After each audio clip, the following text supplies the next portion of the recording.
वालेकुम सलाम सर। जी, आवाज आ रही है आप लोगों को? जी सर, आ रही है।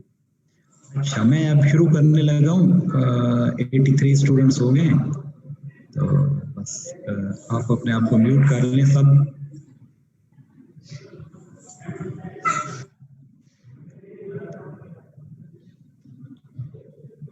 बिस्मिल्लाहिर्रहमानिर्रहीम। मैं आपसे स्क्रीन शेयर करने लगा हूँ।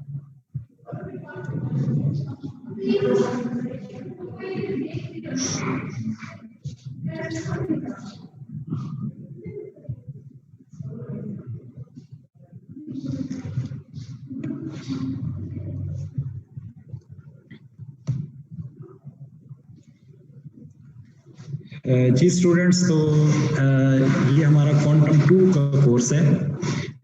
जैसे कि आप लोगों को पता ही है, क्वांटम 1 में हम लोगों ने फर्स्ट 3 चैप्टर्स स्टडी किए थे, और ये जो चैप्टर नंबर 4 है ये बेसिकली हमारे पास क्वांटम 1 का हिस्सा था, लेकिन ऑनलाइन क्लासेस की वजह से हम लोग कोर्स कंप्लीट नहीं कर सके थे। तो उस वजह से अब हम चैप्टर 4 से स्टार्ट कर रहे हैं। इसलिए चैप्टर 4 से स्टार्ट कर रहे हैं क्योंकि ये बहुत इम्पोर्टेंट चैप्टर है, और अगर हम इस चैप्टर को स्टडी नहीं करते तो हम क्वांटम 2 को स्टडी नहीं कर सकते। तो इस वजह से इस चैप्टर की जो है बहुत ज़्यादा इम्पोर्टेंस है इस चैप्टर में।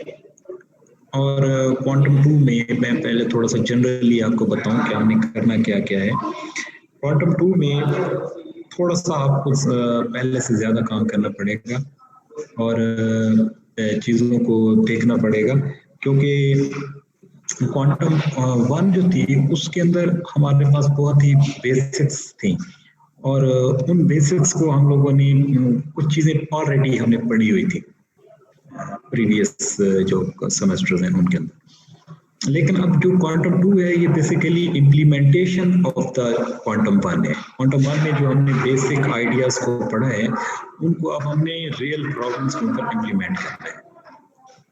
तो इम्प्लीमेंट करने में फिर हमें थोड़ा सा ज़्यादा एक्सरसाइजेस करने की ज़रूरत होती है।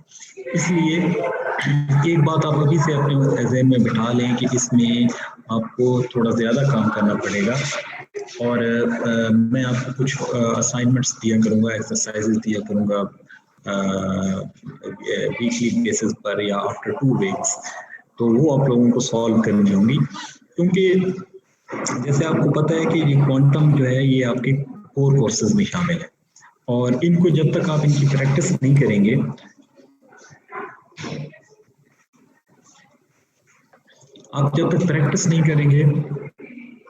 तो आप उनको डेप्थ में जाकर नहीं सीख सकेंगे। क्वांटम 1 में मैंने इतनी ज़्यादा आपको एक्सरसाइजेस की ज़हमत नहीं दी। उसकी वजह ये थी कि तो लॉकडाउन की वजह से और फिर ऑनलाइन एजुकेशन पहली दफ़ा आप कर रहे थे, तो इस वजह से मैंने ज़्यादा टफ टाइम नहीं दिया आप लोग। और फिर दूसरी उसकी रीज़न ये भी थी कि क्वांटम 1 जो है वो जस्ट बेसिक आइडियाज़ हैं और उनकी इम्प्लीमेंटेशन नहीं थी इसमें। लेकिन क्वांटम 2 में आपको प्रॉब्लम्स के ऊपर इम्प्लीमेंट करना पड़ेगा, क्योंकि ये स्टार्ट ही जैसे कि अभी इस चैप्टर नंबर 4 से हम स्टार्ट कर रहे हैं, तो इसका नाम है 1 डायमेंशनल प्रॉब्लम्स। यानी जो थ्योरी आपने पढ़ी है चैप्टर 2 और चैप्टर 3 में बेसिक थ्योरी, उसको अब हमने इम्प्लीमेंट करना है, और सबसे आसान जो प्रॉब्लम है वो 1 डायमेंशनल प्रॉब्लम्स उनके ऊपर।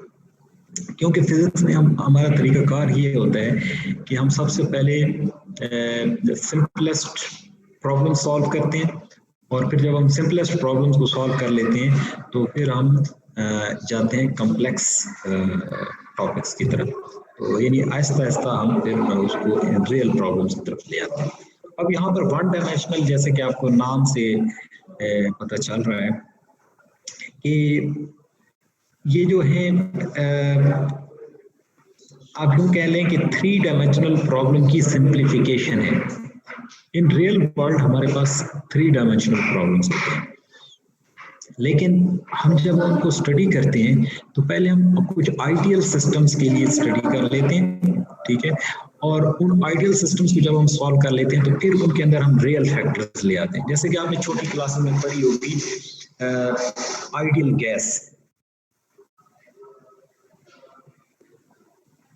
हालांकि इन रियल आपके पास कोई गैस आइडियल नहीं होती और उसमें जो रियल पैरामीटर्स हैं वो डेफिनेटली होते हैं, लेकिन हम स्टार्ट कहाँ से करते थे? आइडियल गैस से। इसी तरीके से जैसे हम पेंडुलम पढ़ते हैं तो हम फ्रिक्शनलेस पेंडुलम पढ़ते थे, या और जिस तरह मैकेनिक्स के प्रॉब्लम कहते थे तो आप कहते थे फ्रिक्शन नहीं है, हालांकि इन रियल हर जगह पर फ्रिक्शन एग्जिस्ट करती है। तो वो हम क्यों करते थे ऐसा, क्यों आइडियल सिचुएशन कंसिडर करते थे? उसकी रीज़न ये थी कि हमारे पास इन रियल जो प्रॉब्लम्स हैं वो बहुत कॉम्प्लेक्स हैं, तो उनको स्टडी करने के लिए पहले हमें कुछ आइडियल सिस्टम्स को स्टडी करना है, ठीक है? तो बिल्कुल उसी तरीके से क्वांटम मैकेनिक्स में हमारे पास जो रियल पैरामीटर्स हैं वो बहुत टफ होते हैं और उनमें को स्टडी करने के लिए पहले हमें कुछ आइडियल सिस्टम्स को देखना पड़ता है। जब हम उन आइडियल सिस्टम्स को स्टडी कर लेते हैं तो देन हम उनके रियल पैरामीटर उनके अंदर इंटर्ज कर देते हैं, तो उस तरह से फिर हम एक्चुअल सिचुएशन की तरफ चले जाते हैं। अब यहाँ पर ये जो वन डायमेंशनल प्रॉब्लम का चैप्टर है, इसमें हम श्रोडिंगर इक्वेशन को फर्स्ट टाइम इंप्लीमेंट करने जा रहे हैं, so that's why we are just taking the one dimension of the motion of a dynamical system. तो जबकि इन रियल जब हमारे पास क्रिस्टल्स होंगी या कोई हमारे पास सिस्टम होगा रियल, तो उसमें पार्टिकल को जरूरी नहीं है कि वो जस्ट वन डायमेंशनल मोशन उसके अंदर हो, उसमें एक्स वाई जी तीनों डायमेंशन में पार्टिकल की मोशन हो सकती है। लेकिन इन रियल भी कुछ ऐसे प्रॉब्लम्स हैं, फॉर एग्जांपल आपके पास वेरी कन्फाइंड प्लाज्मास होते हैं, मैग्नेटिकली कन्फाइंड प्लाज्मास होते हैं, उनको आप प्लाज्मा फिजिक्स पढ़ेंगे तो आप उनको मैग्नेटिक बॉटल्स कहते हैं। उनमें हम चूंकि प्लाज्मा में चार्ज पार्टिकल्स होते हैं तो हम चार्ज पार्टिकल्स को कन्फाइन कर सकते हैं तो वो जस्ट सिंगल एक्सिस पर मूव करें। तो उस सूरत में फिर हमारे पास वन डायमेंशनल मोशन भी हमारे पास हो सकती है इन रियल भी, लेकिन वो बहुत रेयर केसेस होते हैं। तो अदरवाइज जो है थ्री डायमेंशनल मोशन ही होती है। लेकिन ये वन डायमेंशनल मोशन जो है हमें हेल्प आउट करेगी थ्री डायमेंशनल प्रॉब्लम्स को स्टडी करने के। जब हम three dimensional problem next chapter में पढ़ेंगे तो फिर हम देखेंगे कि हम यहाँ वन डायमेंशनल प्रॉब्लम्स को कोट कर रहे होंगे कि ओके ये थ्री डायमेंशनल प्रॉब्लम है, अगर ये वन डायमेंशन में हमारे पास होता तो हम इसको ऐसे सॉल्व करते। अब ये थ्री डायमेंशन में है तो उस वन डायमेंशन को ही हम एक्सटेंड करके फिर थ्री डायमेंशन की तरफ ले जाते हैं, ठीक है? तो इस तरीके से आपको मेरी बात शायद करनी हो रही है।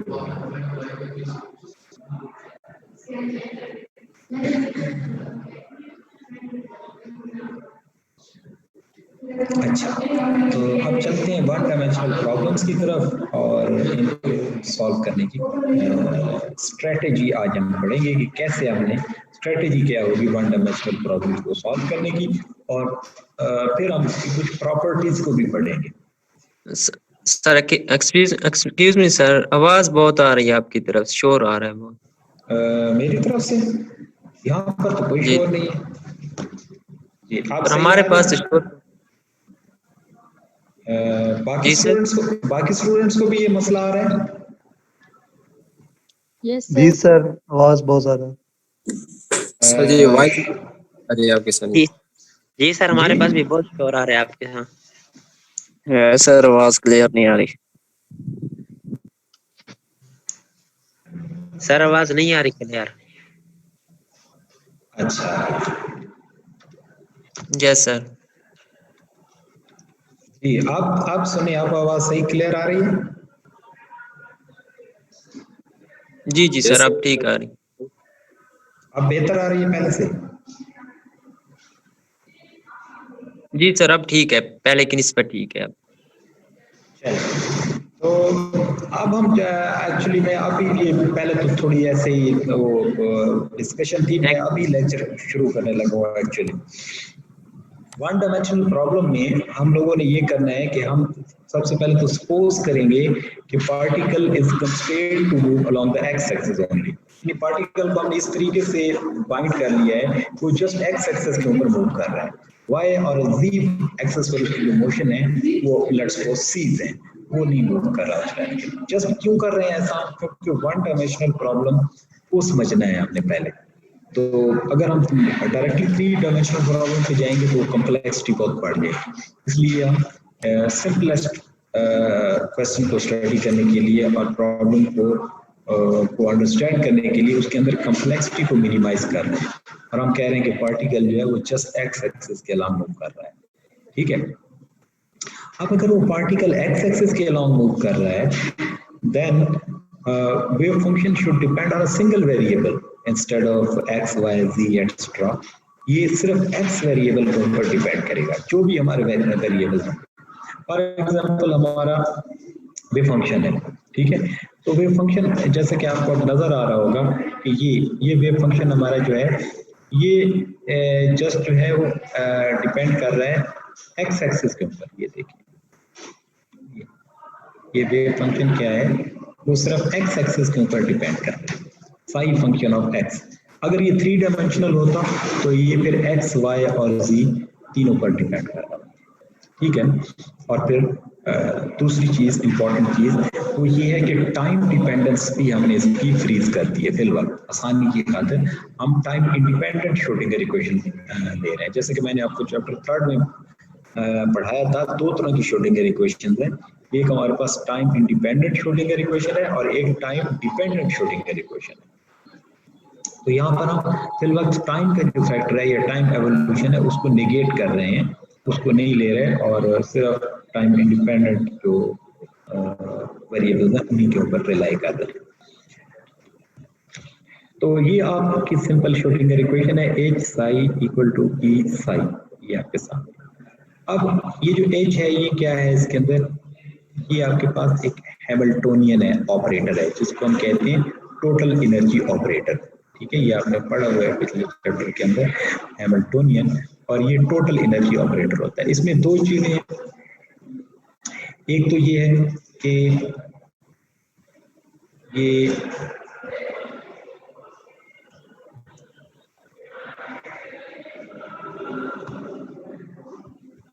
ये है कि हम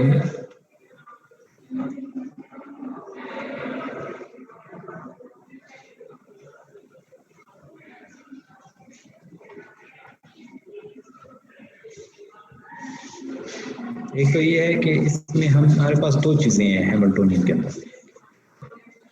एक हमारे पास है काइनेटिक एनर्जी टर्म, ठीक है, मसलन सपोज कि ये हमारे पास जो है ना ये वाली जो है -h²/2m d2/dx², ये क्या है, ये हमारे पास है काइनेटिक एनर्जी।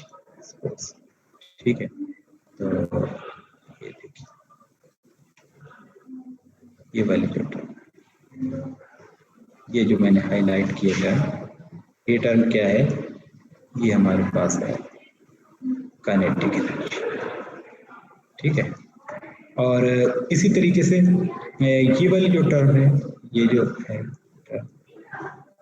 ये हमारे पास है पोटेंशियल एनर्जी। ठीक, तो kinetic energy plus potential energy into the wave function. ये H जो है ये दो पार्ट्स पे कंसिस्ट करता है, kinetic energy plus potential energy into the wave function. ठीक है, equal to E into psi. तो ये हमारे पास वन डायमेंशनल श्रोडिंगर इक्वेशन होगी, हमें इसको सॉल्व करना होगा। ठीक है, ये क्या है, बेसिकली ये सेकंड ऑर्डर डिफरेंशियल इक्वेशन है। ठीक है, इसको सॉल्व करने के लिए हमें दो चीजों की जरूरत पड़ेगी। एक हमारे पास इस पोटेंशियल की जरूरत पड़ेगी, इसको हमें देखना होगा कि ये पोटेंशियल जो है वो क्या है और किस तरह है। ये डिपेंड करता है उस सिस्टम के ऊपर, हमारे पास सिस्टम कैसा है, पोटेंशियल एनर्जी उस सिस्टम की कैरेक्टरिस्टिक है। ठीक है, और दूसरा हमें क्या चीज चाहिए होती है, आपने डिफरेंशियल इक्वेशंस जो है वो सॉल्व की होंगी, उसके लिए हमें क्या चीज और एक इम्पॉर्टेंट चीज है जो हमें डिफरेंशियल इक्वेशन के सॉल्यूशन के लिए चाहिए होती है, क्या आप में से कोई बताएगा? जी, आप में से कौन बताएगा डिफरेंशियल इक्वेशंस को सॉल्व करने के लिए क्या क्या इंपॉर्टेंट पैरामीटर्स की जरूरत होती है हमें?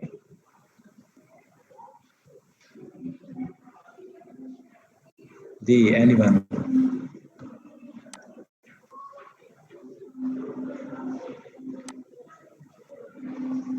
जी, ये RF रोल नंबर 36 आप बताएं।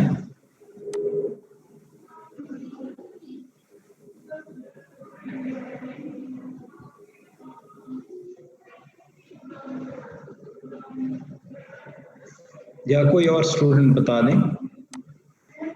जी, ये अकील अब्बास जी बताएं। Sir boundary condition. हाँ बिल्कुल, बाउंड्री कंडीशंस चाहिए होती है। Very good. तो बाकी भी अटेंटिव रहें, ये मैं ये चीज़ें नोट करूंगा, अगर आप आंसर देते हैं या नहीं, ये चीज़ें फिर आपके सेशनल मार्क्स में काउंट होंगी। तो अगर आप इस तरह से मतलब रिस्पॉन्ड नहीं करते और वन साइडेड लेक्चर नहीं होगा, मैं क्वेश्चन भी पूछा करूंगा दरमियान में और आपको उनके जवाब देने होंगे और मैं ये चीज़ें नोट कर रहा हूँ इस दफ़ा। ये चीज़ें आपके लिए सेशनल मार्क्स के लिए और बाकी उसमें काउंट होंगी इस दफ़ा, क्योंकि आप लोग जो है ऑनलाइन क्लासेस में पार्टिसिपेट नहीं कर रहे, जो हमारी पिछली दफ़ा की असेसमेंट रही है, तो उसमें आप बिल्कुल बहुत स्टूडेंट्स तो इस तरह से हैं कि वो ऑनलाइन आकर वो सुनते ही नहीं है लेक्चर।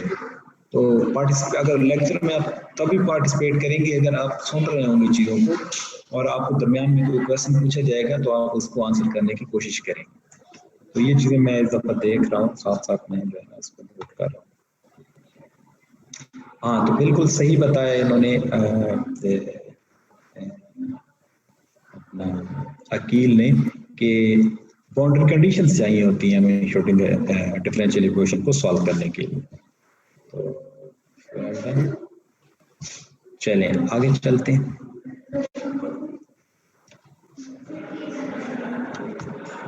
चलिए एक मिनट पहले रेज करते हैं।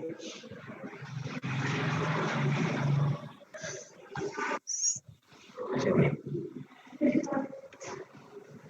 अच्छा, और हम ये आपको ये इक्वेशन नजर आ रही है, psi function of x comma t equal to psi function of x into e raise power minus iota e t over h cut. ये मैंने आपको चैप्टर 3 में बताया था कि टोटली आपका जो वेव फंक्शन है वो स्पेस वेरिएबल्स और टाइम पे डिपेंड करता है, इनके पोजीशन पर और टाइम पर। लेकिन हम टाइम वाला जो पार्ट है उसको सेपरेट कर सकते हैं, जिस तरीके से हम कहते हैं ना सेपरेशन ऑफ वेरिएबल, एग्जैक्टली वैसे ही हम सेपरेशन ऑफ वेरिएबल इस्तेमाल करके हमने ये अलग किया था इसका टाइम वाला पार्ट। तो जब टाइम वाला पार्ट अलग किया जाता है तो फिर इस वेव फंक्शन की जो प्रोबेबिलिटी है वो टाइम इंडिपेंडेंट आ जाती है। नहीं, आप साई स्टेरिक इनटू साई करेंगे तो ये वाला जो पार्ट है ना वो कैंसिल हो जाएगा, क्योंकि इसका जब स्टेरिक करेंगे तो ये plus iota e t over h cut हो जाएगा, और जब इसके साथ मल्टीप्लाई करेंगे तो ई रेज़्ड पावर 0 हो जाएगा। तो आपके पास जो इसकी प्रोबेबिलिटी डेंसिटी आएगी वो आएगी Sai function of x square. तो ऐसी जो स्टेट्स थी हमने इनको स्टेशनरी स्टेट्स कहा था, यानी वो स्टेट्स जिनकी प्रोबेबिलिटी डेंसिटी जो है वो इंडिपेंडेंट ऑफ टाइम हो, वो क्या कहलाती हैं, स्टेशनरी स्टेट्स। तो अभी इस चैप्टर के अंदर हम सिर्फ स्टेशनरी स्टेट्स की बात करेंगे। इनमें बहुत ज्यादा हमारी जो कॉम्प्लेक्सिटी ऑफ द प्रॉब्लम है वो रिड्यूस हो जाती है स्टेशनरी स्टेट्स के अंदर, यानी हम टाइम डिपेंडेंट पार्ट को अलग कर देंगे और उसको हम जो है वो प्रोबेबिलिटी डेंसिटी जब लेंगे तो वो टाइम वाला पार्ट कैंसिल हो जाएगा। तो ये फिल वक्त हम स्टेशनरी स्टेट्स की बात कर रहे हैं, जिसमें प्रोबेबिलिटी है वो इंडिपेंडेंट ऑफ, प्रोबेबिलिटी डेंसिटी जो है वो इंडिपेंडेंट ऑफ टाइम। अच्छा, अब हम करेंगे क्या इस चैप्टर के अंदर, हम लोग बुनियादी तौर पर कुछ आइडियलाइज्ड सिस्टम्स को स्टडी करेंगे, आइडियलाइज्ड वन डायमेंशनल सिस्टम, ऐसे सिस्टम जिनके ऊपर कोई एक्सटर्नल इन्फ्लुएंस नहीं है, एक्सटर्नल पर्टर्बेशन नहीं है, सिस्टम बिल्कुल आइडियल कंडीशन में है और उसके अंदर जो पार्टिकल की मूवमेंट है that is constraint towards x axis. तो इस तरीके से काफी सारे जो कॉम्प्लेक्स पोर्शन है श्रोडिंगर इक्वेशन के वो खुद ही खत्म हो जाएंगे जब हम इतना सिंपल सिस्टम देखेंगे। तो उनमें सबसे पहले है फ्री पार्टिकल, वो हम स्टडी करेंगे। उसके बाद हमारे पास है पोटेंशियल स्टैक या स्टैक पोटेंशियल भी हम इसको कहते हैं। वो हम पढ़ेंगे। फिर हमारे पास इनफाइनाइट पोटेंशियल वेल होंगे, फिर उसके बाद फाइनाइट पोटेंशियल वेल होंगे, उनको हम पढ़ेंगे, और एंड पर हम पढ़ेंगे हार्मोनिक ऑसिलेटर। इन पर हम इन सिस्टम्स के ऊपर श्रोडिंगर इक्वेशन अप्लाई करेंगे, और अप्लाई करने के बाद उनके सॉल्यूशन निकालेंगे। सॉल्यूशन से क्या मुराद है? सॉल्यूशन का मतलब ये है कि हम इसमें से वेव फंक्शंस की वैल्यूज कैलकुलेट करेंगे फॉर वेरियस स्टेट्स। ये देखें ना आप, श्रोडिंगर इक्वेशन आपके सामने है, तो इसमें क्या चीज हमारे पास अननोन है? हमारे पास अननोन जो है वो वेव फंक्शन है। ये वेव फंक्शन इसका वो वेरिएबल है जो हमने कैलकुलेट करना है, और दूसरा हमारी इसमें एनर्जी को कैलकुलेट करना है। श्रोडिंगर इक्वेशन को सॉल्व करने के दो हमारे पास पर्पस हैं। एक ये है कि वेव फंक्शंस को कैलकुलेट करना, और सेकेंडली एनर्जीज को कैलकुलेट करना। पोटेंशियल एनर्जी जो है ये हमें उस सिस्टम के मुताबिक दी हुई होगी, यानी फॉर एग्जांपल अगर आपके पास इनफाइनाइट स्क्वायर वेल है, उसकी एक पोटेंशियल एनर्जी होगी, हार्मोनिक ऑसिलेटर है, उसकी डिफरेंट पोटेंशियल एनर्जी होगी। तो क्वांटम के लिटरेचर में हम इसको पोटेंशियल कहते हैं। मैंने पहले भी आपको बताया था कि इसको हम पोटेंशियल या पोटेंशियल एनर्जी दोनों कहते हैं। इसमें कोई कंफ्यूजन वाली बात नहीं है। तो इनको इंशाल्लाह हम कल स्टार्ट करेंगे कि फ्री पार्टिकल से स्टार्ट करेंगे कल, और इसको इम्प्लीमेंट करेंगे वन डायमेंशनल श्रोडिंगर इक्वेशन को। अभी हम कुछ इनकी प्रॉपर्टीज हैं, जनरल प्रॉपर्टीज, वो देख लेते हैं। 2-3 प्रॉपर्टीज हैं, तो वो जनरली देख लेते हैं, फिर इसको हम एक्चुअली कल इंशाल्लाह फ्री पार्टिकल से स्टार्ट करेंगे, यानी कि फ्री पार्टिकल पहले पढ़ेंगे और उसके बाद फिर पोटेंशियल स्टेप और फिर आगे प्रोसीड करेंगे। तो जनरल प्रॉपर्टीज में ना 3 इंपॉर्टेंट चीजें हैं। कुछ हमारे पास बहुत डिस्क्रीट स्पेक्ट्रम होते हैं, ठीक है, और बहुत हमारे पास कॉन्टिन्यूअस स्पेक्ट्रम होते हैं, और बहुत मिक्स्ड स्पेक्ट्रम होते हैं। तो ये क्या होते हैं और ये कब ये होते हैं इस तरह से, इनकी जो डिस्क्रीटनेस है या इनकी कंटिन्यूटी है, इसका मतलब क्या है, और ये कब हमारे पास ये इस तरह से आते हैं स्पेक्ट्रम। तो डिस्क्रीट स्पेक्ट्रम जो है, वो डिस्क्रीट स्पेक्ट्रम का मतलब क्या है, पहले तो आपको ये पता होना चाहिए। स्पेक्ट्रम क्या होता है, आप में से कोई बताएगा? आप में से कोई बताना चाहेगा कि स्पेक्ट्रम क्या होता है? प्रीवियस क्लासेस में आपने पढ़े होंगे।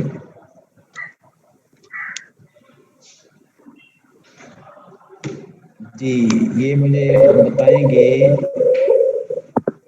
ये अहमद अलीम आतिफ कौन है?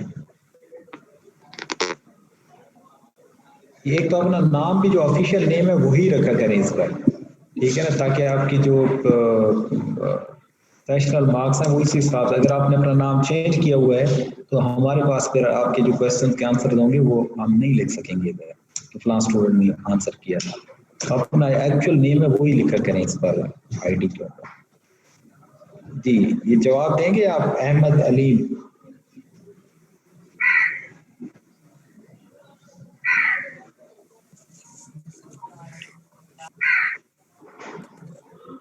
सर जी स्पेक्ट्रम ग्राफ होता है इंटेंसिटी और फ्रीक्वेंसी के बिटवीन। बिल्कुल सही कह रहे हैं। ये हाशिम जवाब दे रहे हैं। जी सर। जी हाशिम खान, वेरी गुड, आपने बिल्कुल सही जवाब दिया। तो ये इंटेंसिटी और फ्रीक्वेंसी के दरमियान ग्राफ होता है, या एनर्जी और फ्रीक्वेंसी के दरमियान ग्राफ होता है, या फिर आप कह लें कि इंटेंसिटी और वेवलेंथ के दरमियान ग्राफ होता है। तो मतलब ये सिस्टम की कैरेक्टरिस्टिक्स को शो करता है जो स्पेक्ट्रम है, कि सिस्टम के अंदर जो एनर्जी लेवल्स हैं वो किस तरीके से कंपाइल्ड हैं, किस तरीके से वो जो लेवल्स हैं वो अरेंज्ड हैं, वो डिपेंड करता है सिस्टम की जो कोर कैरेक्टरिस्टिक्स हैं उनके ऊपर। अब डिस्क्रीट स्पेक्ट्रम तब आएगा जब सिस्टम के अंदर जो स्टेट्स होंगी वो बाउंड होंगी। बाउंड का मतलब ये है, फॉर एग्जांपल जैसे ये मैंने फिगर ड्रॉ की हुई है, इसमें आप देखें तो ये जो वाई एक्सिस है इस पर आपको पोटेंशियल एनर्जी शो की जा रही है, ठीक है। ये पोटेंशियल एनर्जी की मुख्तलिफ वैल्यूज हैं। फॉर एग्जांपल ये इनफाइनाइट है पोटेंशियल एनर्जी, यानी कि यहाँ से ये ऑनवर्ड ऊपर की तरफ जा रही है, और इनफाइनाइट है पोटेंशियल एनर्जी। अच्छा, इस तरीके से इस पॉइंट से भी जो पोटेंशियल एनर्जी शो की गई वो इनफाइनाइट है।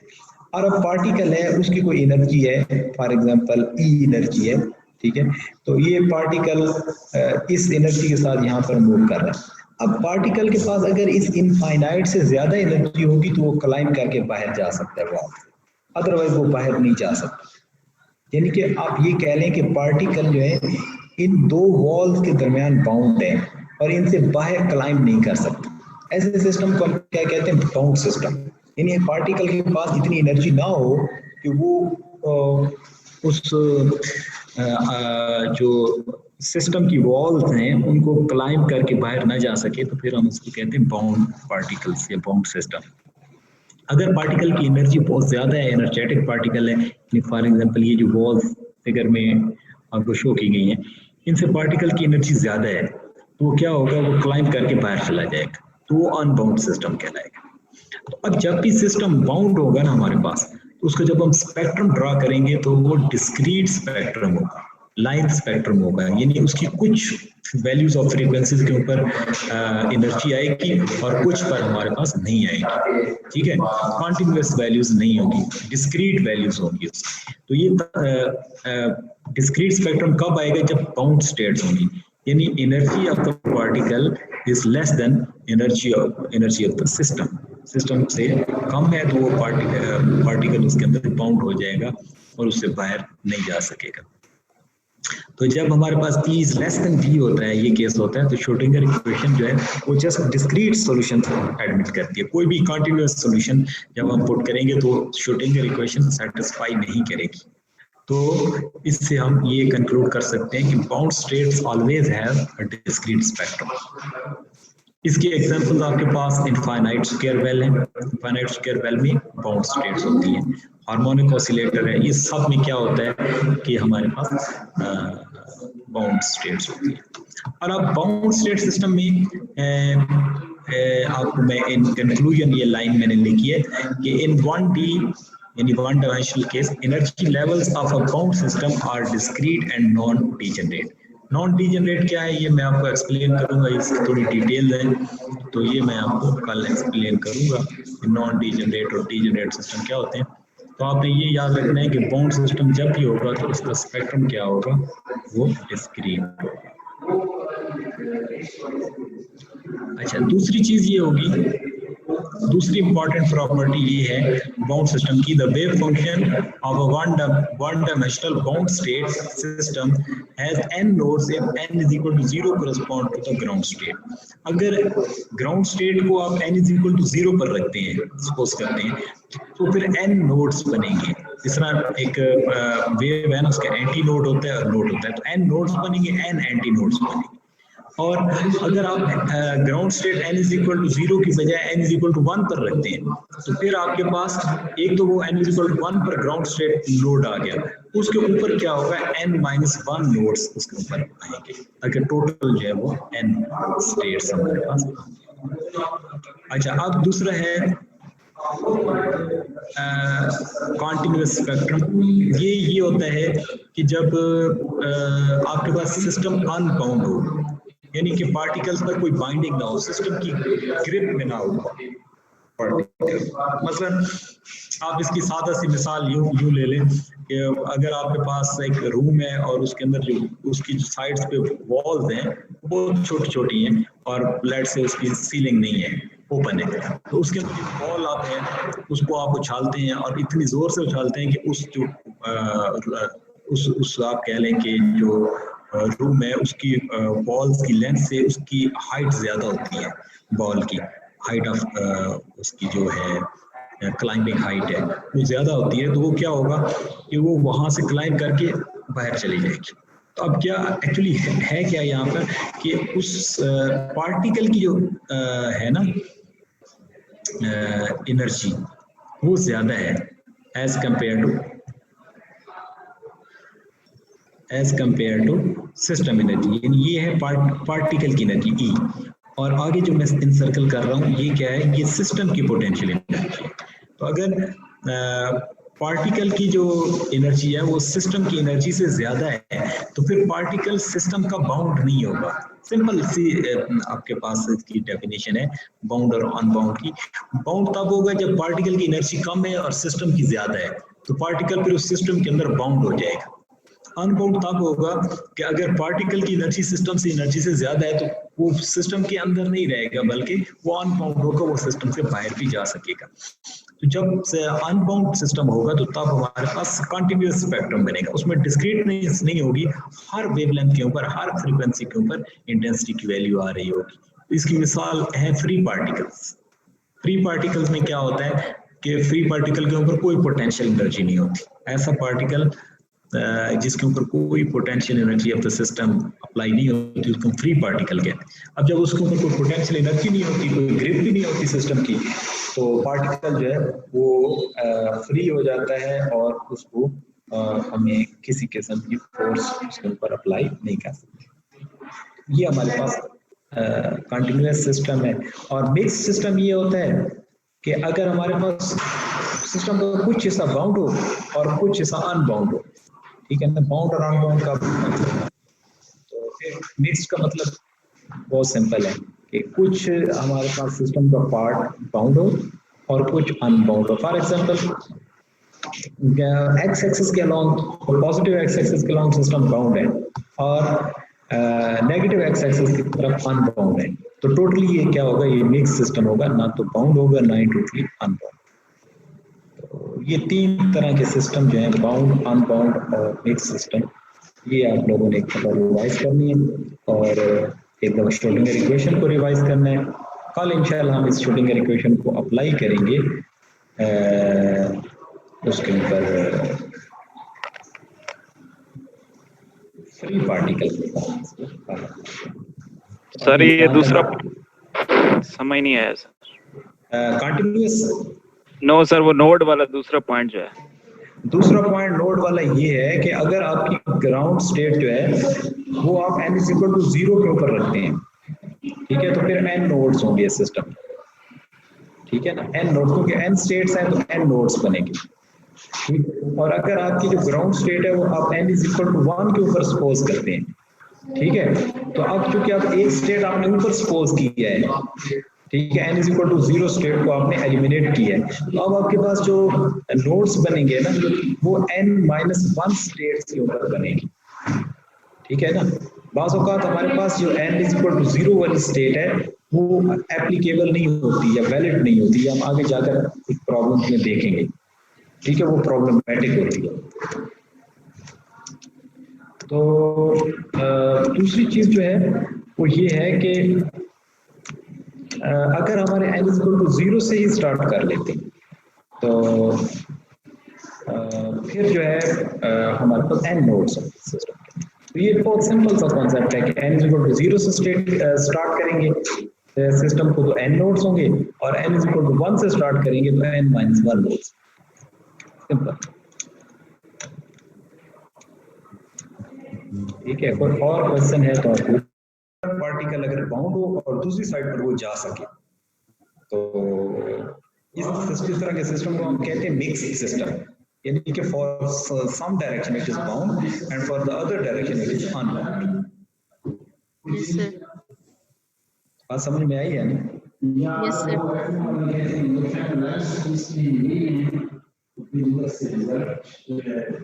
और कोई क्वेश्चन है किसी, और किसी बच्चे का कोई क्वेश्चन है तो कहीं आप पूछ सकते हैं, अदरवाइज आप व्हाट्सएप ग्रुप पर भी मुझसे पूछ सकते हैं, कोई भी आपको मसला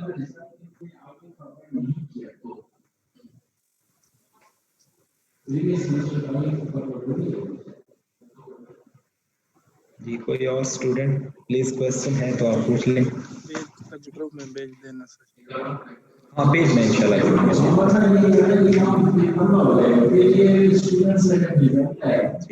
ये जेटली की बुक है और चैप्टर नंबर 4 से हमने स्टार्ट किया है, ठीक है।